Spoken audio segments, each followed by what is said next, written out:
All right, on this episode, we're going to be watching Indiana's quick game pass protections versus Oregon in the college football playoff semifinals Peach Bowl. All right, let's go ahead and roll the tape. When we talk about quick game, what we're talking about is either a three-step drop from under center or one-step drop from shotgun. But we got to be firm with our protections up front, making sure the quarterback has enough room to get the ball out of his hands. All right, and as you watch this first one, okay. Notice the position the quarterback's in, starts in the gun, and then he's not really going anywhere, right? He's taking kind of one step. Ball's coming out fast. Understanding this will allow us at the offensive line positions to play with a little bit more aggression, maybe a little bit flatter sets, more angle. But it's a good opportunity to change up our set and give the defensive line a different look. All right.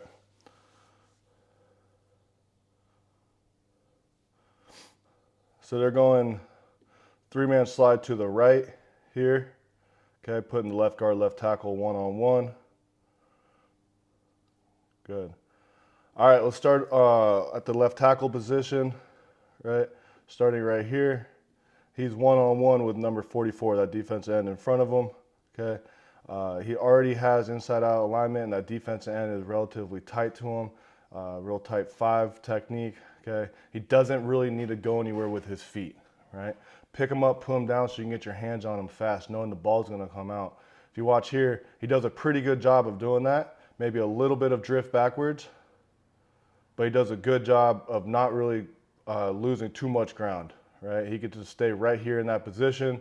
Now, what he does a great job of is he plays with extension, gets his hands on him, and disrupts the rush, okay? So good job by the left tackle. All right, left guard here, right here, left guard. He's got a 2-eye in front of him, right? He's sliding down, posting down first to protect the inside move. Does a good job of staying square, right, but not overextending on that post move. Sometimes on that post, we can feel like we have to cut him off, right? You don't have to go get inside leverage, right? Use the center's help if he's going to play into that A gap, which he doesn't here. He plays straight into him, but if he were to play in the A-gap, use that center's help. Right here, he does a good job setting down, get his hands on him, being firm, or not allowing too much knockback, right? He could play with a little bit more knee bend. But overall, pretty good job there by the left guard. Left tackle, left guard, one-on-one, both do their job, all right? Now, coming over here to the center position, right? He's got to slide to the right. He's sliding over this direction here. Okay. Understanding that if he does get inside move to the A-gap, right, he's got to be there. Now, if this defensive tackle on the backside of this nose plays here, right, he can be a presence for the left guard in this case with his body, keeping his eyes to the right. He does a good job here of snapping the ball, setting off of that backside hand, right, just to protect himself from the A-gap rush from the nose. And now he's there to be square and pick up the defensive tackle playing inside late. Really good job by the center. Good, pretty good job here by the right guard of not oversetting this real tight 3 technique. He could be a little bit tighter initially. Boom, he does a good job getting his eyes back outside. I'd just like to see him make a little bit better contact with those hands. Good. All right, right tackle here, okay? Right tackle, understanding this is quick game, right? You have a tight end right here next to you, and then a guy in a 6 technique, okay? Understanding all that and understanding the scheme, you can be aggressive here at right tackle. Right now, go get your hands on him, right? He has that distraction of the defense or the tight end in front of him. The defense end has a distraction of the tight end. Right, so it's a good opportunity for you to be aggressive, change up your set, right? Don't vertical kick if you can. I would love to see him right here, one kick and get your hands on him, especially as long as this guy is, right? Now you're able to stop his rush without having to get into a full kick, okay? And as long as everybody's on the same page about what type of kick we're taking, whether that's dictated by the scheme, the play call, or if that's just your changeup, being on the same page of that guard is really important so we don't get on different levels, right? So whether you're making a call at the line of scrimmage or the play call itself is dictating that, Right, live on the edge a little bit. Right here, I'd love to see him just take a quick set right here, not moving much. Maybe his feet go to right here, right foot, left foot, okay, and then he's able to get those hands on him much quicker and slow down his momentum. Either way, ball's out fast. Indiana does a good job giving the quarterback enough time. 4-man rush, right, versus 5 blockers. In this case, 6 blockers with the running back helping. Okay, good protection. All right, going to the next one.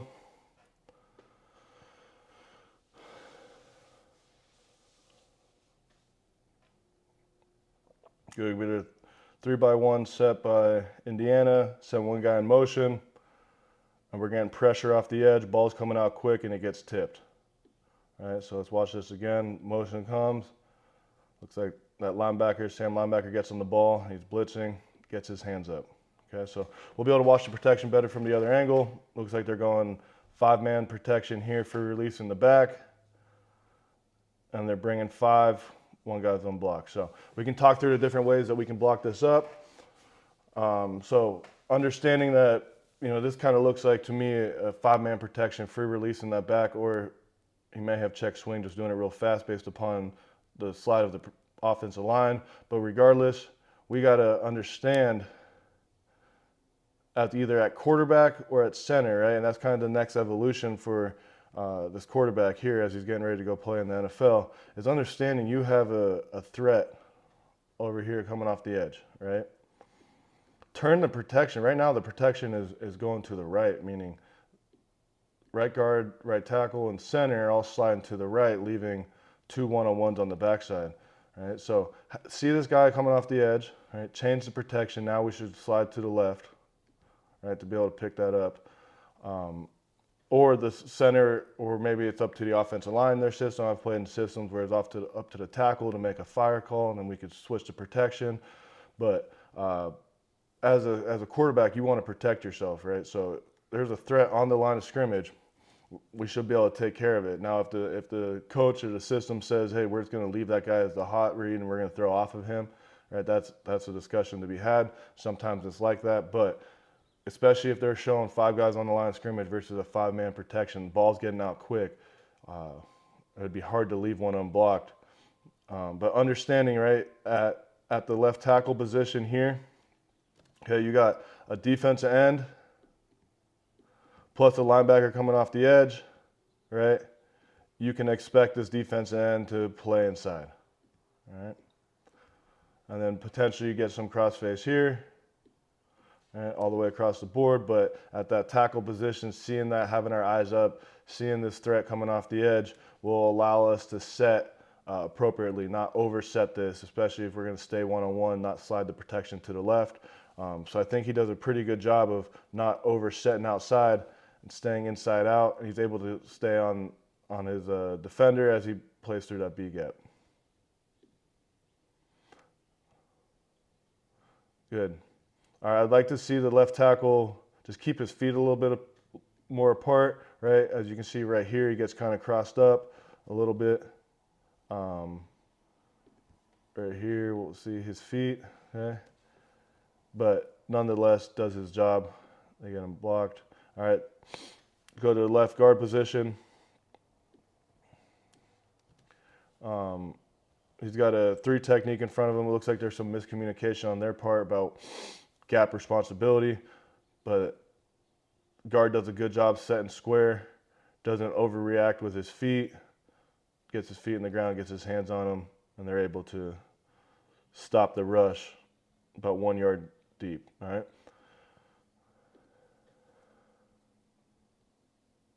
Good, really good job here, all right? I really like this, the way the center is playing this, okay? He's setting over to a 2-eye right here, okay? Guard can do a good job, the right guard can do a good job of giving him some presence, but at the end of the day, that guy's in the center's gap. He's got to get over to him, get square, and stop his penetration, which he does a really good job, right? Gets over, just keeps moving his feet, and he ends up now square as the ball's being thrown, okay? Good job by that center. Love that. Good. And a good job by the right guard, too. He could be a little bit more patient with his body. Okay, so the right guard in this case, right, he doesn't have anybody immediately in his gap. Right? There's no defensive tackle in a 3 technique. The next closest guy is this defensive end in a wide 5, right? So he can hold presence here. We should create some sort of double team, right? Even if it's just with that left hand, but keeping his eyes out to the right. I think here initially he just loses a little bit too much ground. I think he could keep his body where he is, especially with how wide that defense end is. Almost just pick up your feet and put them down right here. Put up that left hand, and now keep your eyes to the right, and you're there to help the tackle if he does get an inside move.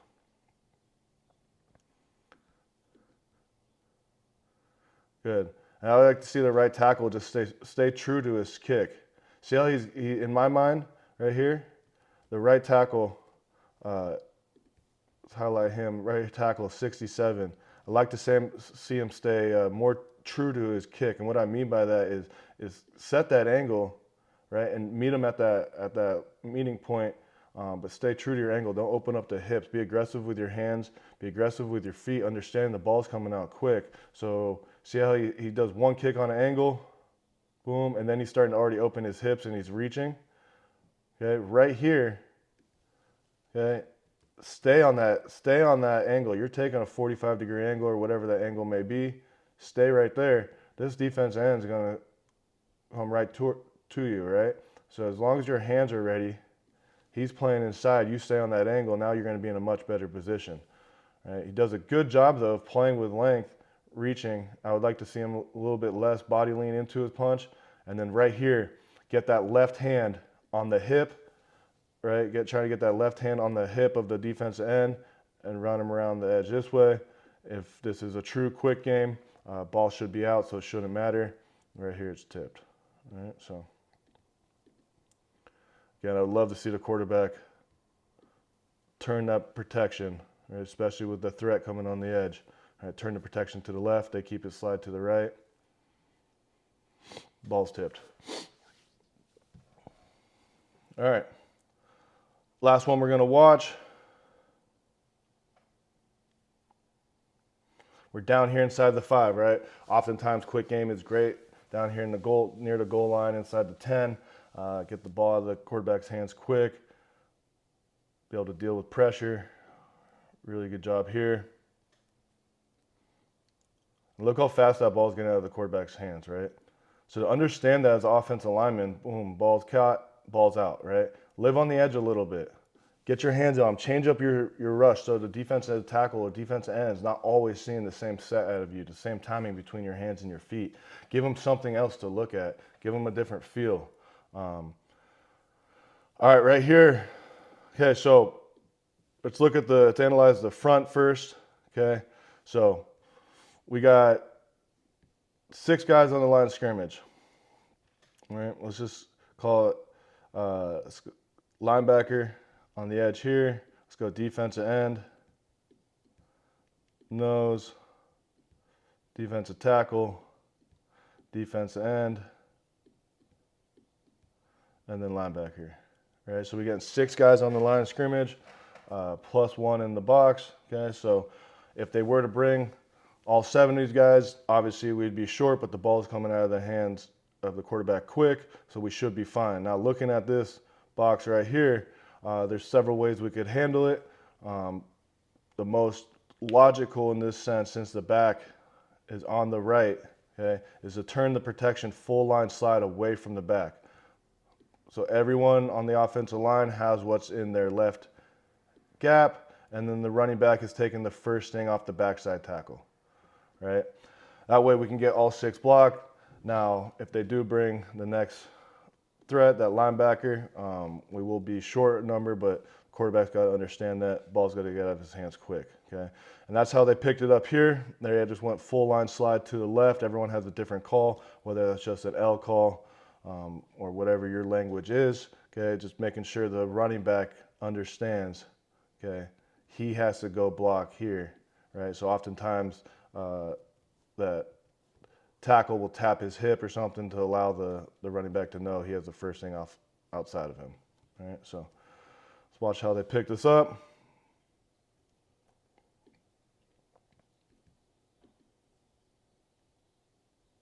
Good job. I like the left tackle a lot here. Right, the left tackle in this case does a really good job of setting back, staying square, understand the potential for some sort of pick or twist or something with this alignment. Right, instead of just jumping out there for no reason, he does a good job of setting back vertical without oversetting it and losing too much ground. Okay, so left tackle, good job being patient, gets his hands on his guy, he's able to stop the rush. Right, but see how he's just holding space with his body, not creating extra rush lanes that we don't need to create. Good.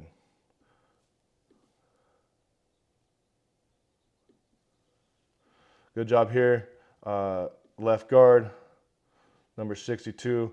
Same idea, right? He's got a defender inside, right here, plus defender outside. Be smart, play off that right hand, inside hand, okay? Like he's doing right here, and he's able to get to his guy. Good job. A little leaning at the end, but your guy's jumping. Just continue to punch him, drive your feet. Good.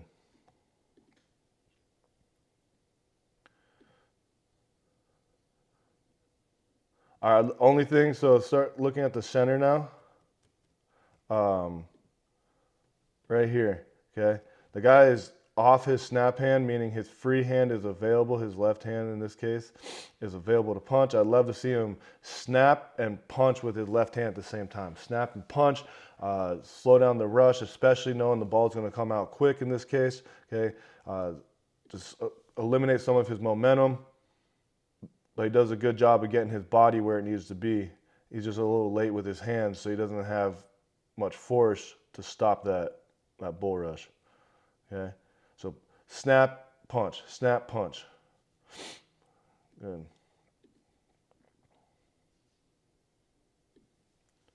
All right. Let's look at the right guard here. All right. Right guard, setting down to a 2-eye. All right. You got to do a good job of not oversetting this. Allow the center to help you if he's going to stay there. Okay, don't feel like you have to jump inside to cut him off, right? You can be a little bit hesitant going inside, understand that you can use your center's help and you don't have to completely cut him off. I think right here the guard gets a little bit out of control. He doesn't have his feet underneath him all the way, right? And at the end of the day, he's lunging on contact, right? I'd love to see him keep moving, keep those feet in front of him and not overset it, right? He could stop his feet right here. He's in a good position. And then he continues going and now he's past it, right? So right guard, boom, get your feet in the ground, get your hands on him, right? And now you're lunging on contact. Good thing it doesn't really matter in this case. A little bit of foot traffic there with the right tackle, but I think he'd be fine if he just went 1, 2, took a step with his left foot, boom, step with his right foot, now you're there. You don't have to keep going. And then he takes one more and he goes past it. All right? Good job by the right tackle here. And this is a challenging set because of the 4 that is in front of him, right? That's his man that he's blocking. Love how he stays square. Love how he gets his hands on him. Look how tight he's playing with his hands, right? This is a great picture to look at if you're an offensive lineman because you can see him being physical with his hands, but he's playing inside with them, right? He's got inside hand leverage. There's nothing the defensive lineman can do at this point if you're winning that inside hand leverage battle. Okay, so really good job there by the right tackle, setting down, staying square, getting his hands on it. Good. All right, let's watch it one more time. Let's see this running back go attack. Good, just like to see that running back go attack the line of scrimmage a little bit more instead of pausing right there. Make his life a little bit easier. Another touchdown. Go celebrate. Go have some fun. All right. So that was it for quick game pass protections for Indiana versus Oregon in the semifinal college football playoffs. Biggest thing we got to remember when it comes to quick game, right? change up our set, have the ability to live on the edge a little bit, be aggressive with our feet, be aggressive with our hands, understanding that the margin of error is in your favor now because the ball's coming out of the quarterback's hands so much. So even if you do be aggressive and miss, chances are it's not going to end up in a sack. And then that's also going to give the defensive line a different look. So that now every time you go to pass, it's not always the same continuous 1-2 kicks punch, right? Now we're changing it up. We're going to be aggressive, whether that's going vertical to a flat set, 45 to a flat set, just straight out of your stance going flat set. Any combination of those, anytime we can get the defensive lineman to think a little bit and not know when he needs to use his hands or use his moves, we're have the advantage in that case. So appreciate you guys watching. As always, if you enjoyed this video, please like it, share it with anybody you think may also like it. We're trying to grow our network of football-minded people and just overall in improving our understanding of the game together as we go through this process. All right, thank you.